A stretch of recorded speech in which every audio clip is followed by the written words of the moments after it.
Bom dia, boa tarde, boa noite. Como estão vocês? Espero que estejam bem. Eu estou bem também. Continuo com essa dorzinha no ombro, mas está um pouco melhor.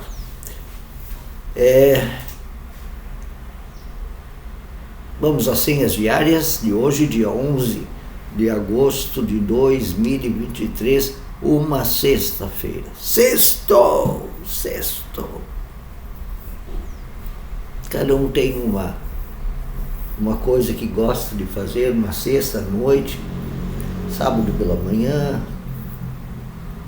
Sábado pela manhã é o dia que eu gosto de ficar um pouco mais tranquilo, assim. Sábado da tarde, na verdade, eu gosto de ficar tranquilo sempre. E aos finais de semana eu gosto de não ter muitos compromissos, não. Gosto de ficar quieto. De preferência, ver um bom filme. Isso aí. Os fins de semana não são uma coisa maravilhosa. Todos se gostam de exageros. Segunda é horrível, sexta é bom. Acho que é tudo na vida real. A gente tem que olhar bem, pensar bem. Não é assim. É assim. Na vida real as coisas, elas são assim, mas na vida real mesmo não são totalmente. Não existe essa pureza, essa certeza na vida real. Mas existe também, e por isso o assunto de hoje, das senhas, ele tem uma dicotomia muito grande ali, luz e trevas. Sabe, eu acho que na religião, nas linguagens religiosas, que são muito éticas, que lidam com a ética do dia a dia, precisa essas linguagens pedagógicas, metafóricas ou simbólicas, como vocês quiserem chamar. Eu chamo de pedagógicas. Luz e trevas. Sim, existe em termos pedagógicos. Na vida real também, porque as linguagens sempre se referem ao mundo real, ao mundo material, ao mundo da economia, como eu chamo, que é para mim a mesma coisa que o mundo real, porque as relações materiais são relações de buscas, interesses. E há sim coisas que são terrivelmente negativas e coisas que são totalmente positivas. Mas nos fatos miúdos a gente sempre tem que olhar um pouquinho a dicotomia também das nossas interpretações. Mas existe sim luz e trevas, vida, luz, morte, trevas, especialmente as mortes causadas numa guerra. Uma guerra é terrível, né? Uma pessoa que está na tua frente com um revólver apontado para ti e diz: eu vou te matar. Aí não existe dicotomia nenhuma. Não existe dúvida. É treva. É diferente de uma pessoa que está na tua frente com uma flor, com um abraço, com um elogio, com uma palavra gostosa, suave, cheia de amor. Claro.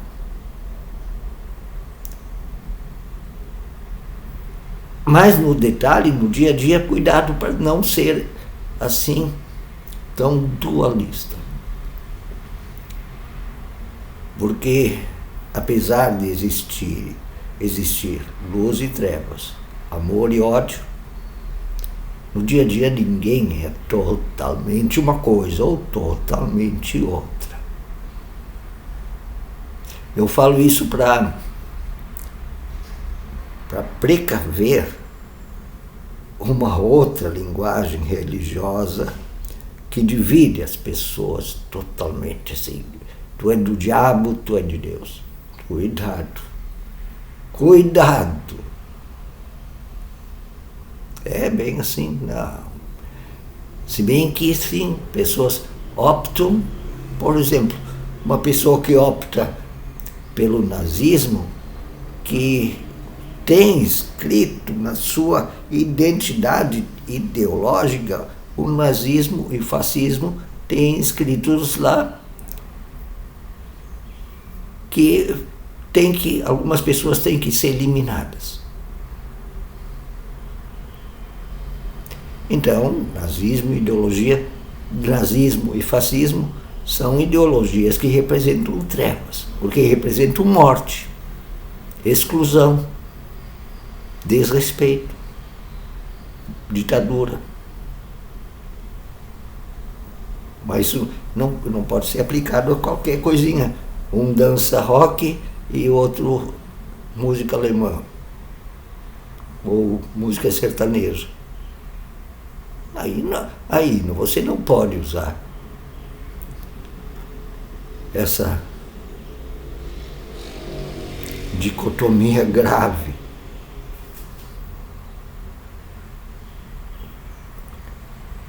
Então o título para hoje é Anunciar a luz diante das trevas é uma de nossas funções.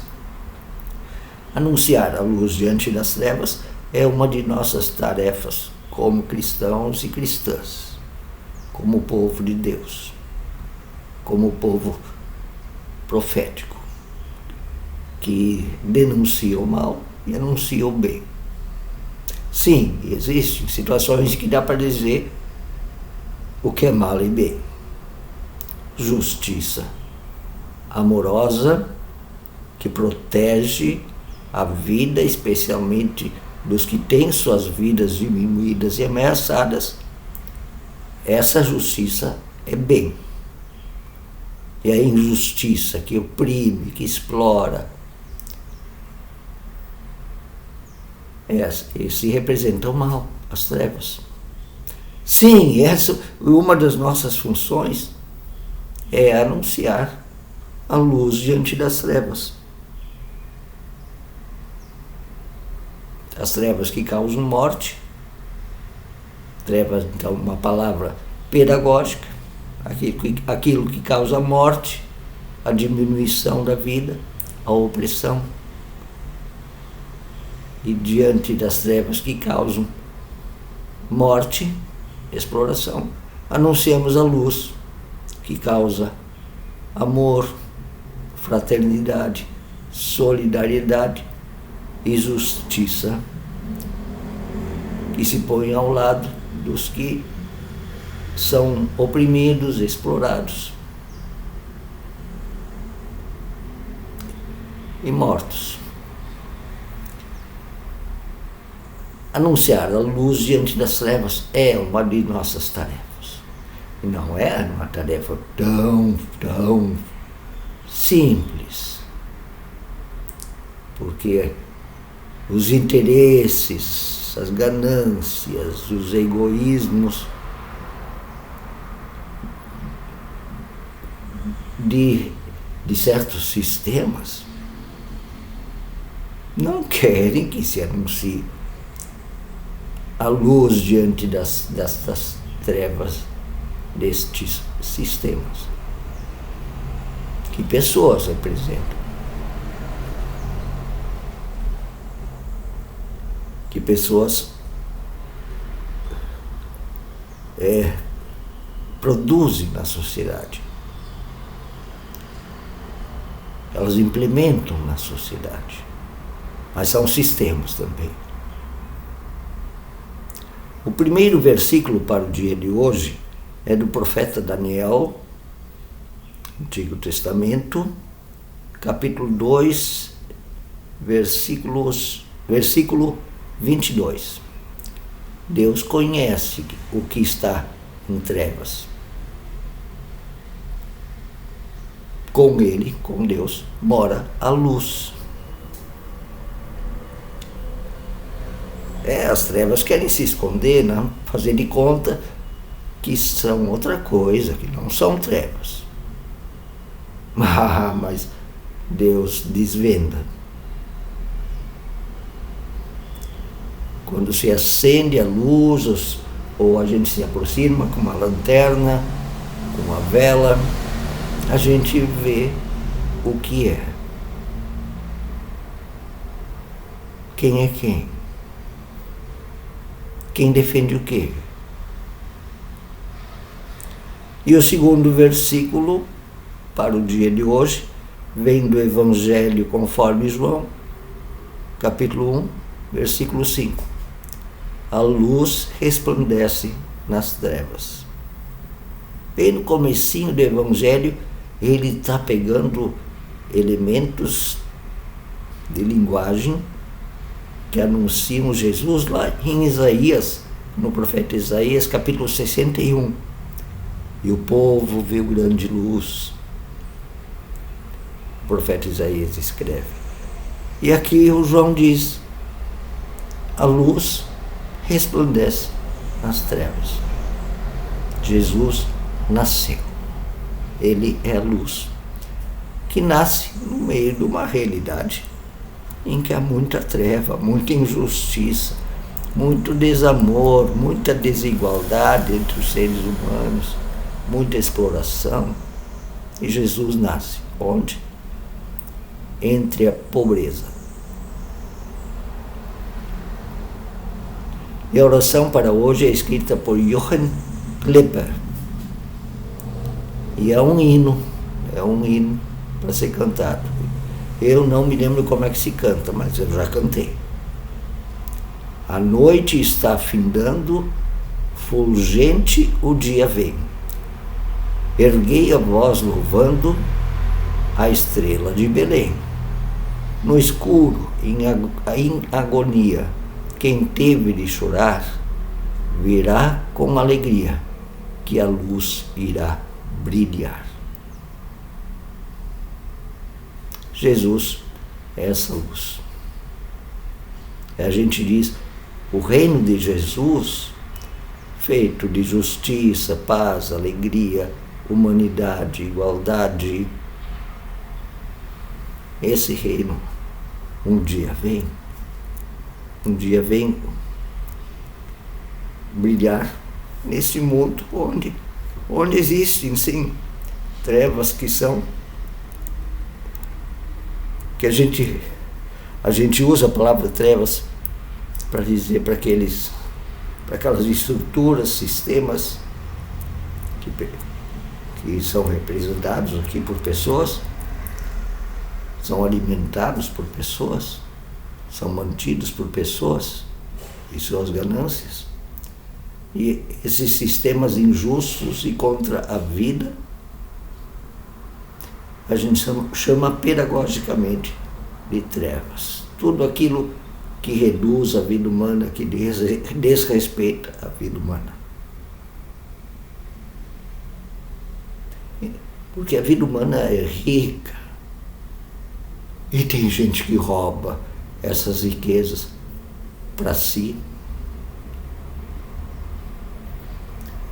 Ou até por ganância de status, porque não quer que os outros vivam muito bem. Ela quer decidir o que é certo e o que é errado. Sim. Isso também é uma maneira de roubar vida. A opressão da alma, do espírito, da criatividade, da riqueza, da diversidade humana. Oprimir isso também é trevas.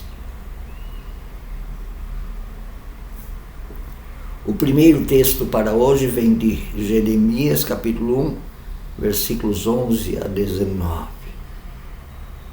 O Jeremias participa ali de uma época de Israel, do Antigo Testamento, lá pelos anos 600, de antes de Cristo. Ele participa de quando o Estado de Israel e de Judá estavam caindo diante de invasões de outros povos. Um momento de trevas que eles mesmos provocaram,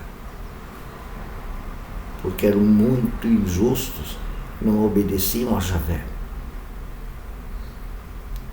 Mas o Jeremias mesmo, ele é luz no meio dessas trevas de destruição e invasão.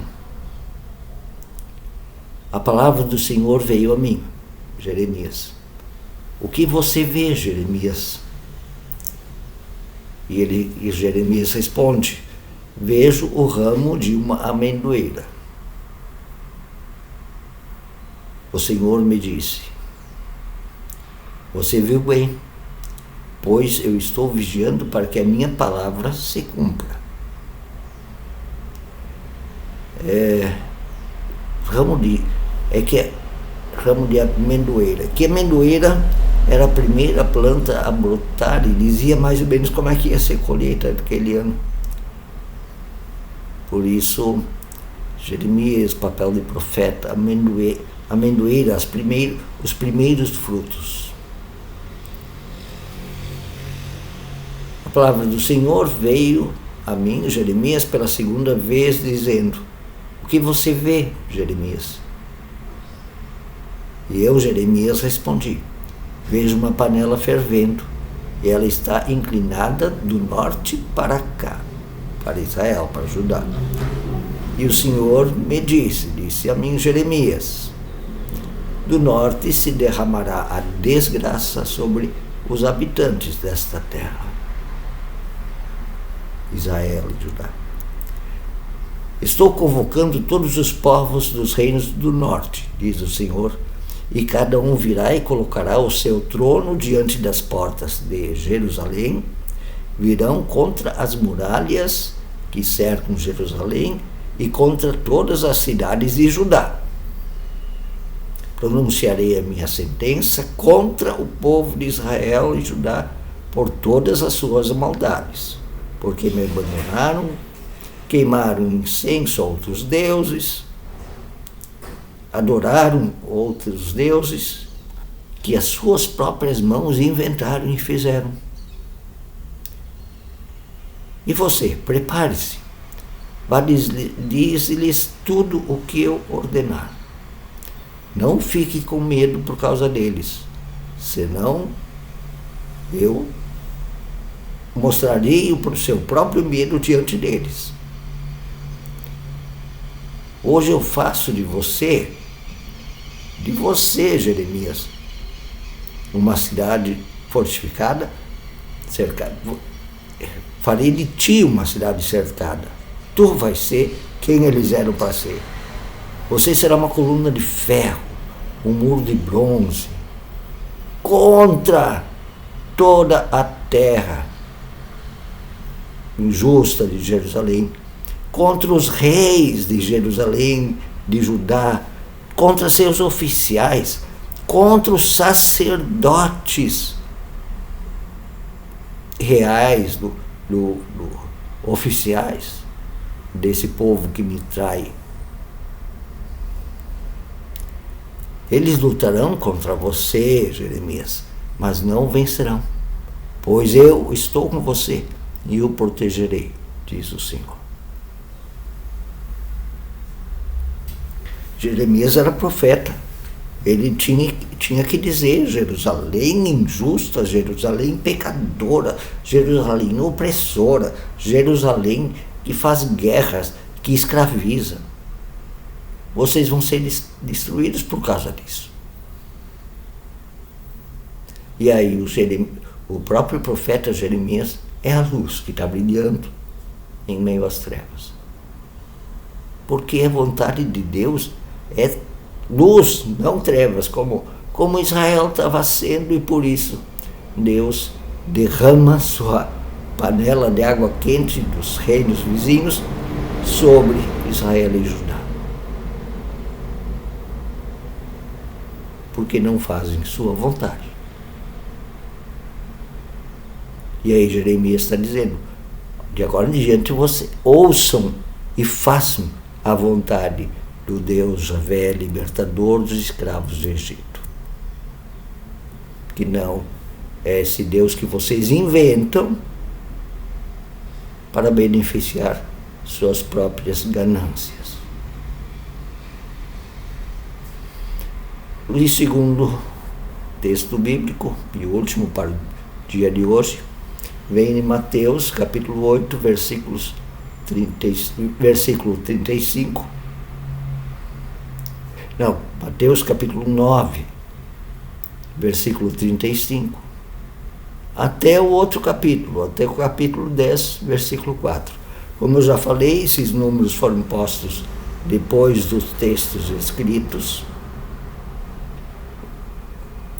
Então a divisão capítulos e versículos é posterior ao texto escrito, e um teólogo que está lendo, ele pode juntar. Enquanto o texto tiver sentido, ele pode ir juntando o texto, certo? Diz assim o texto, Mateus 9, 35 até 10, 4.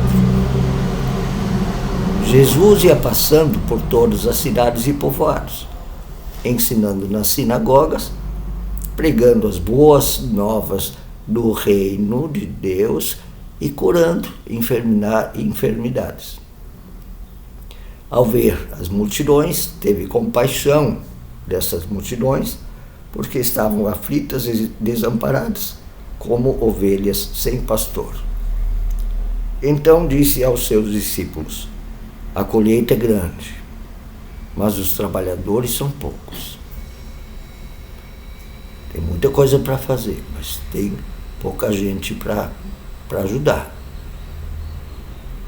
Peçam ao Senhor de todo esse trabalho, de toda essa colheita, que envie trabalhadores.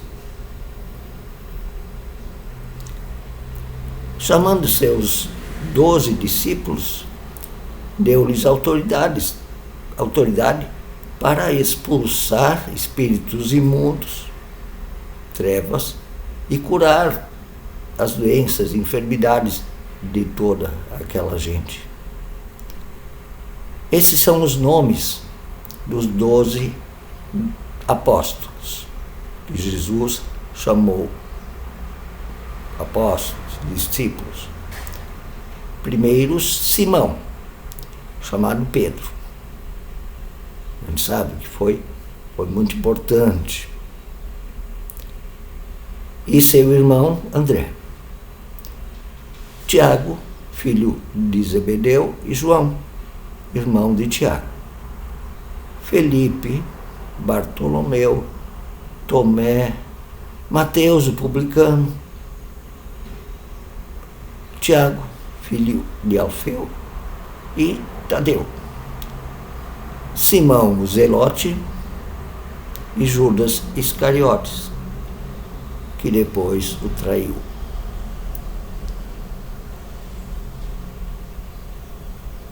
E assim nós também somos chamados para anunciar luz diante de trevas, das trevas, como uma de nossas tarefas. Aí você tem que também se preparar um pouquinho, saber o que é luz, o que é trevas na nossa realidade, né? Um bom dia, um abraço, até amanhã.